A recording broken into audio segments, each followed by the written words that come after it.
I welcome you all to MOOC's course entitled Community Engagement and Social Responsibility. I will be discussing Unit 3 today. It deals with rural development programs, implications, and management. This unit has two modules. The first module is about rural development programs and rural institutions. Module 1, Part 5. In fifth part of Module 1, we will be studying about flagship programs of Ministry of Rural Development and their objectives.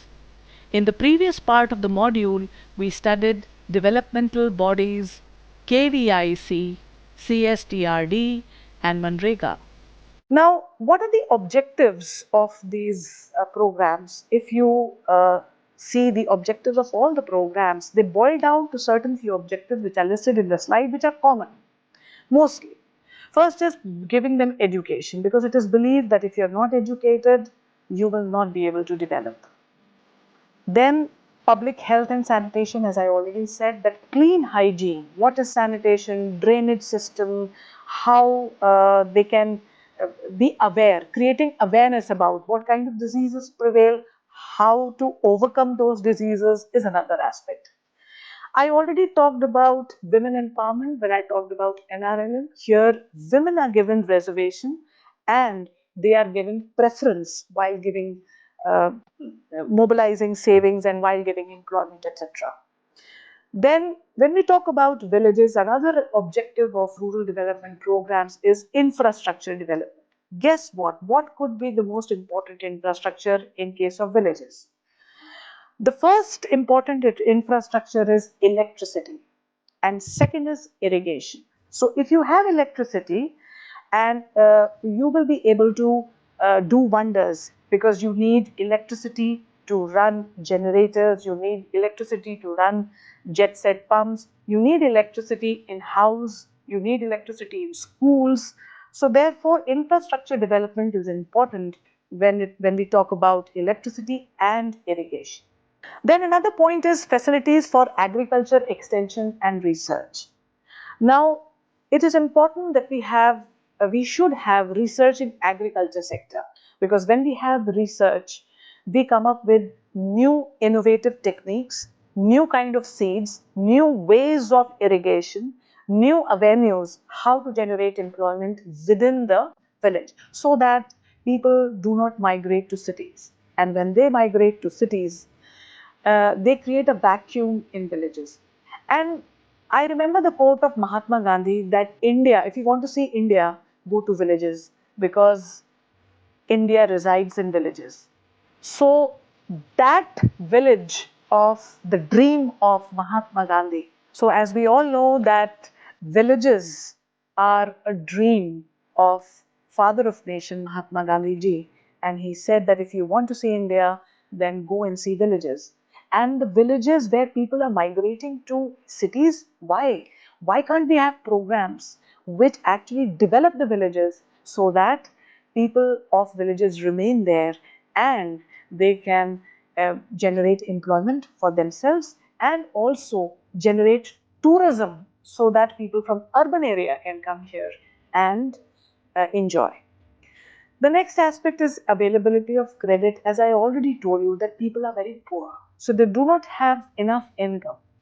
And secondly, even if they have a small idea, they will not be able to start any venture because of lack of credit.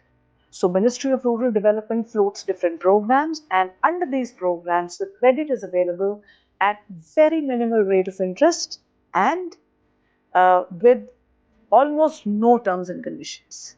And sometimes, as we say that government decides agriculture sector to be the priority sector, the loans are even waived off. We've heard of NPAs.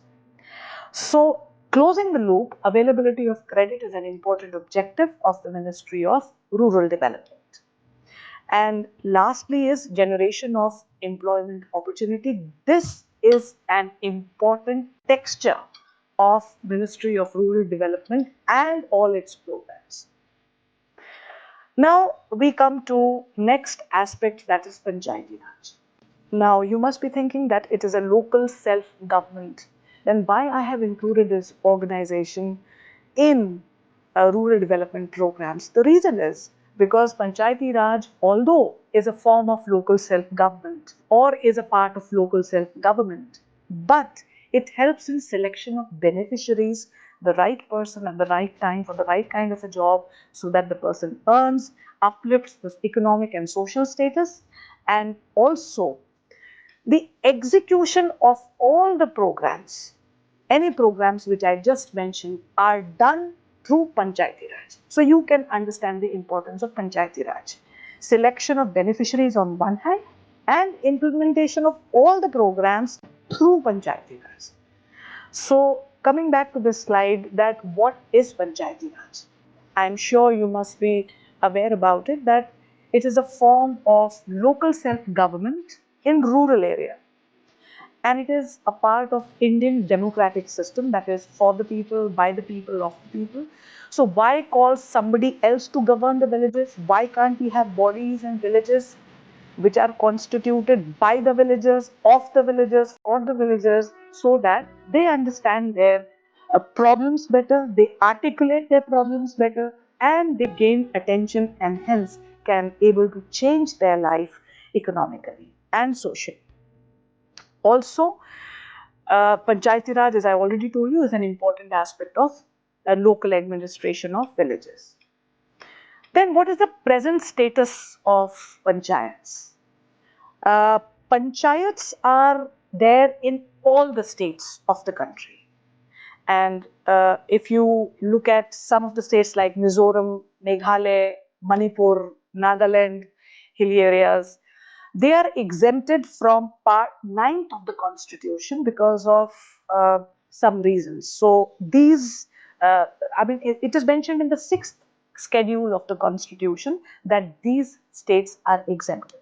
Otherwise, all the states has they have panchayats uh, for the development, local development. So how many panchayats are there? So currently we have 2.4 lakh panchayats at 3 levels, and we have 2.8 million people who are elected representatives. And the beauty of panchayat is that 37% of the representatives are women, and women are neglected most of the time, and probably they can articulate better, they can pronounce the problems, and they can bring the problems to the table better many a times. So this is a good aspect, that 37% of the representation of women is there in panchayats, and 19% of the representation is of SC, 12% of scheduled tribes. So this is the current status of panchayats. In this part, we studied about flagship programs of Ministry of Rural Development and their objectives. In the next part, we will study about Panchayati Raj, levels and functions. Thank you.